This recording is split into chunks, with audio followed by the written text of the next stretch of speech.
all your love and your support. And we just want you guys to know that we appreciate and love all you guys. Yep. Oh man, how we met? We met at work. Yeah, we met at work. I was there during her interview process. There was something about her. You know, I had to go up and introduce myself to her. I said, "Hey, my name is Rob." She said, "My name's Kayla." That's how we met. So goofy. Yeah, and then we just hit it off from there. Over the years, this was actually in 2010. We became great friends, very close. He's good with the years. Yeah, it was Not so much. 2010. Yeah. So yeah, that's how we met at our former place of employment. Our first date was interesting. It was actually at an MMA fight.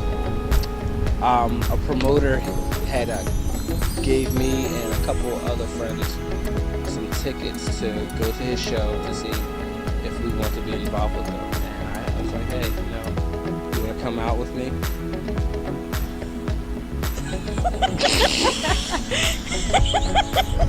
Yo, like, y'all not. Did you say yes? Yeah, I said yeah. Okay, so we went. That was probably the most different first date that I've ever been on, but it was fun. Surprisingly, I liked it. I had a lot of fun. I met his mentor for the first time. Yeah, but it was different. It definitely was different. Our first awkward moment, I think for me, it would have to be our transition from being friends to boyfriend and girlfriend. Like when we realized that's kind of the way that we were going. For me, it was just like that transition of having to like turn on girlfriend mode, if you know what I mean. But other than that, because we were hanging out so much and we saw each other every day, and at the time we were still working together, stuff was normal, but I think that was pretty much like the awkwardness in between us. I ain't had no awkward. Whatever. Smooth as ice and twice as nice. Even like with me, asking her out, there was no awkwardness. I didn't really know I was going to do it until I did it. I just wanted to do something nice for her, so I got her favorite candy, a stuffed teddy bear that she still has to this day, Boston baked beans and lemon heads. Fellas. That's how it goes down. And then I did it, and she said yes. And then at first we were like, okay, now what? So that was probably the awkward moment when I asked her. Because after she said yes, it was like, now what? We're boyfriend and girlfriend now. I had to transition the whole thing, because now I had a boyfriend and now he had a girlfriend. We were no longer friends. Yeah. But yeah. No more friendship zone. It was just friendship zoned them.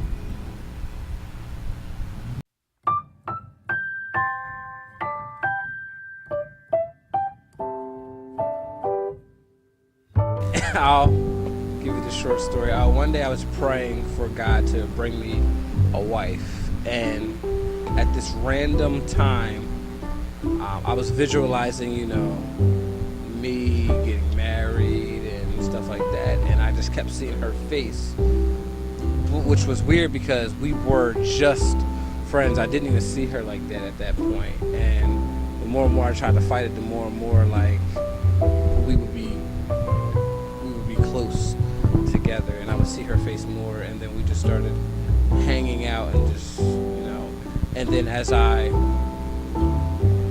started becoming okay with it, things started becoming easier, and I just started seeing her from another perspective or another angle, you know what I mean? Like she was a lot of what I wanted in a wife. She had a lot of great qualities. So that's how I realized she was the one. How did I know he was the one? Okay, so I'll start off from when we first started dating. Well, when I first started considering him as more than just a friend, I prayed about it, and then we actually got into a relationship, I started feeling myself like getting to a point where it was just like, I love him. And then I was scared to say it at first because I was just like, you know what, I've been down this road before. I don't know how this is going to pan out. You know, I don't want to be the first one to say it, that whole cliche or whatever. But I was having a conversation with God one night, and God was just like, it's okay to love him. And I'm like, hold up, wait. To hear my father say that to me, I was just like, wow, that's crazy. So he's not going to put me in a situation where, you know, it's going to end up bad, or, you know, it's going to lead me down some crazy path. So I was like, okay. So I just listened. And so when the night of his birthday, when he told me he loved me first, I was actually going to tell him the night of his birthday, but he actually beat me to the punch. But after that, it was just like I knew that I was going to end up spending the rest of my life with him, because I never felt this way about anybody. And yeah.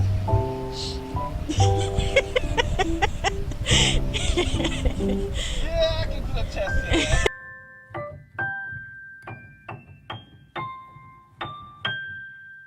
The proposal, it was a lot of angles from the proposal, a lot of different meanings. A lot of things had to come together. You know, I'm very old-fashioned, so I believe in, you know, asking, you know, the parents and stuff like that for their blessings. So when the first asking God was it okay, and after I got the okay from him, you know, I had asked her mom years ago. She said yes right away. Yes you can. And so, Just send me off. and then, you know, I was like, all right, so I got, that's one side. And then she had always told me if any man was going to ask her for her hand in marriage, that he would have to get it okay by her uncle, which was kind of funny because Very like, true. Very true. she swore her uncle was going to give me the hardest time, but when we met, we hit it off. And, you know, I wanted him to. you know, I mean, I'm a charming fella, you know. But I was also praying on that.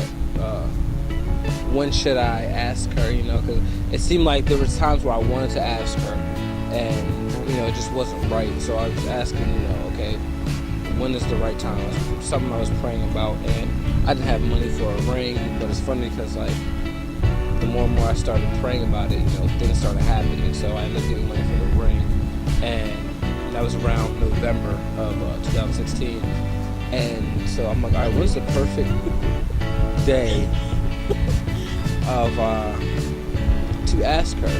And those who know me know how close I was to my mother. And so I asked her on my mother's birthday, because to me that would have been, you know, a double present, you know, a present to her, ask her to be my wife, and also a present to my mom. So I know she was in attendance, you know, during that time.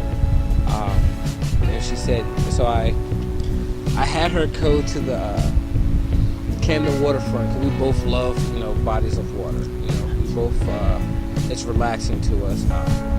So I had one of my friends set it up like it's a photo shoot, because I didn't want her to know anything about it.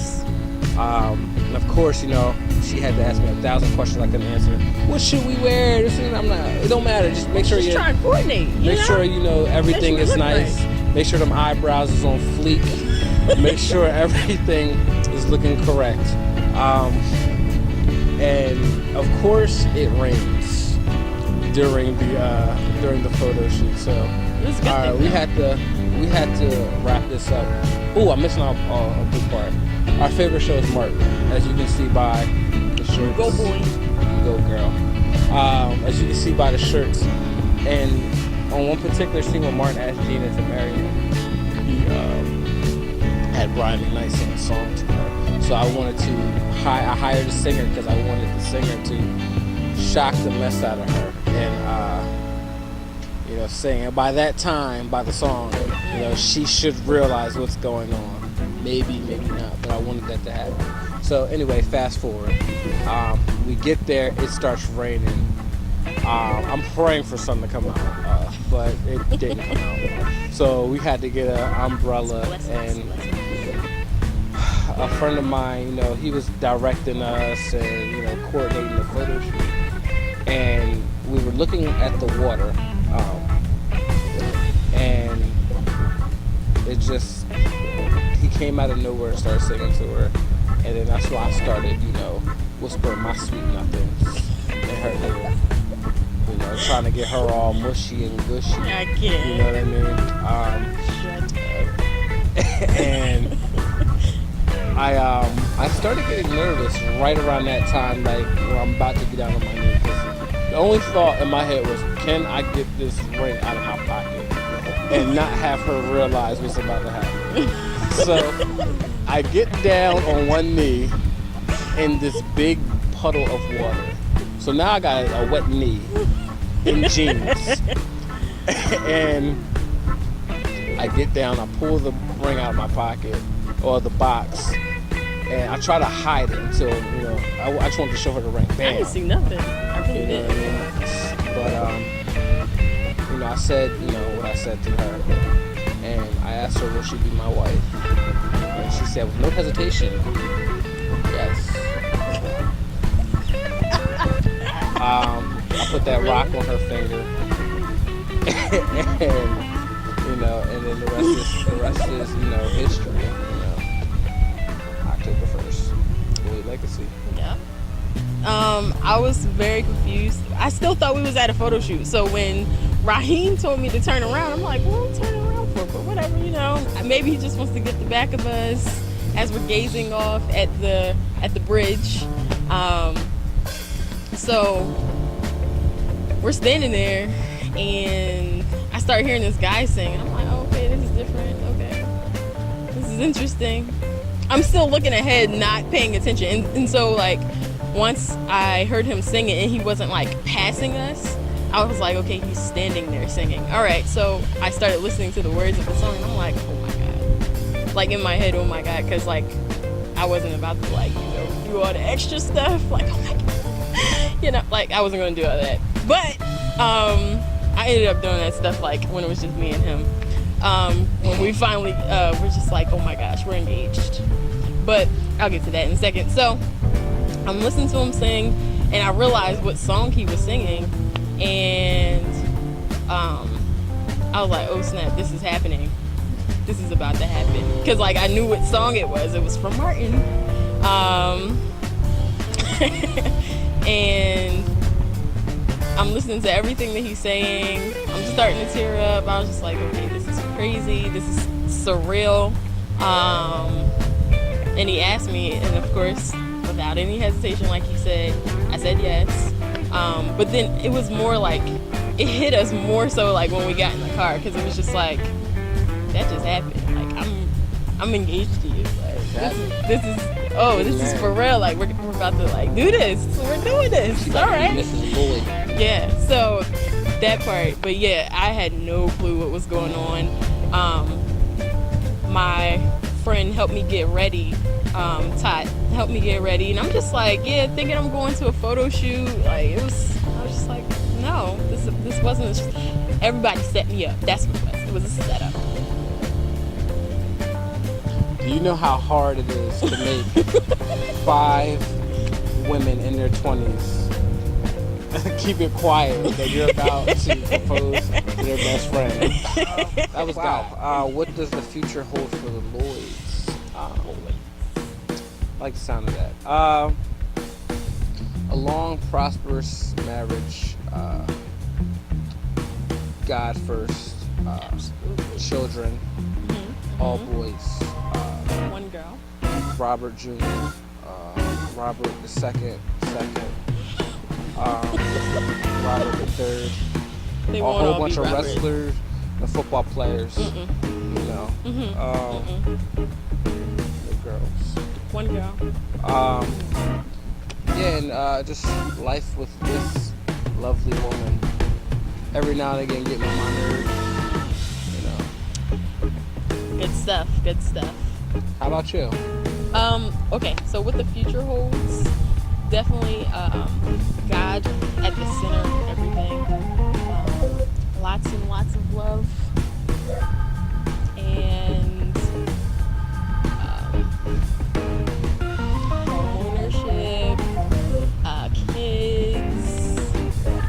just, growing old together. I think that's probably like, and having peace. I think that's probably like the best representation. I think that's like the best representation of a fruitful marriage is like, having fun, still being friends, still being able to have fun, laugh, even in the good and bad times, because I'm sure there will be. Everybody has, their ups and downs and stuff like that, but being friends through the entire situation, never losing our friendship, and yeah, just love,